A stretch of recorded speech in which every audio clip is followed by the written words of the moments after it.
You're watching Iowa Live. Everything local, entertaining, and meaningful in Central Iowa is right here on Iowa Live. From the Carl Chevrolet Studios right here in West Des Moines, welcome to Iowa Live. I am Lou, raring to go for 2023 right now, and raring to go to teach you a little something about something that happened on this day in Iowa history. And with that, we check in with Professor Jeff Stein. Hello, Professor. How are you today?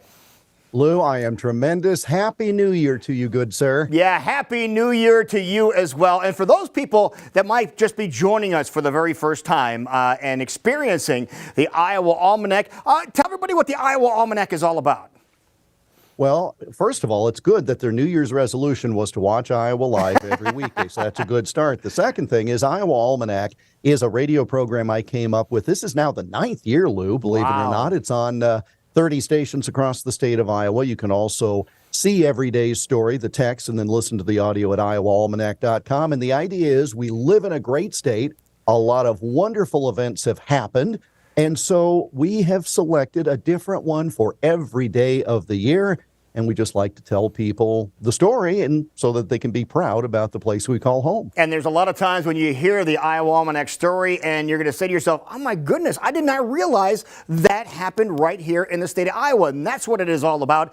And everybody, I think everybody in the world knows about the incredible work that the University of Iowa hospitals do. Some of their breakthroughs are absolutely amazing. But long before that, there was a Quad Cities doctor that had something and did something that was changing the world of medicine forever.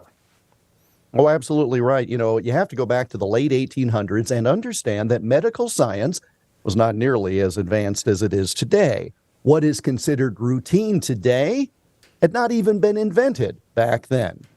Dr. William West Grant, W.W. Grant, had a distinguished medical career. He was a U.S. Army Medical Corps major during the First World War. He served as Colorado Surgeon General and was elected president of no fewer than 7 different medical societies. Yeah, but I think his claim to fame happened a little bit before that.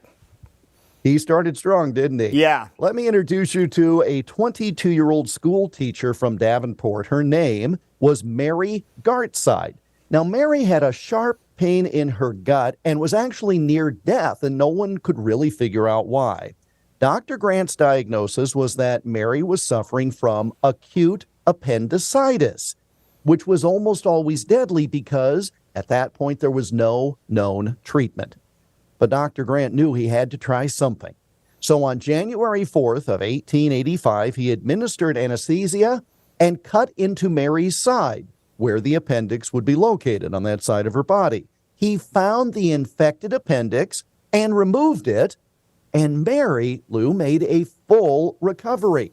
That marked the first successful appendectomy in global medical history. Now, Dr. Grant's efforts have been recognized. There's no question about that, but there's been some critics over time too, hasn't there?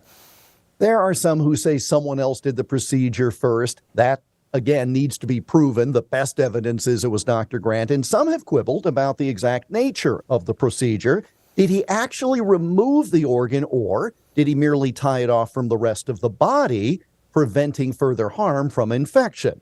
Well, that's for people smarter than you or I to decide, but Mary Gartside's family really only cared about one thing, namely that the young woman was saved from what had been a fatal illness, all thanks to Dr. William Grant, performing the very first appendectomy in Davenport on this date in 1885. See, that's that's a little tidbit you can take away and in conversation later on this afternoon or tonight talking about, medical procedures. Did you know the first appendectomy was performed in Davenport in 1800s? That's pretty cool.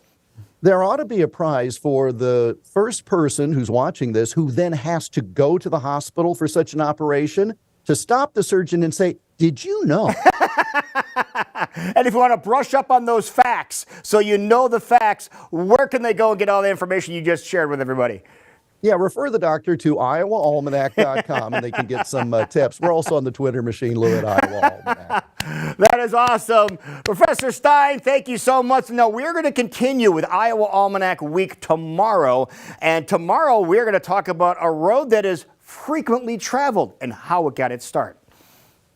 We look forward to telling you the story tomorrow, Lou. All right. Thank you so much, sir. We will see you then. All right, folks, when we come back, we are going to be visiting with our friends from the Blank Park Zoo, and you're going to meet one of the cutest animals in existence next on Iowa Live.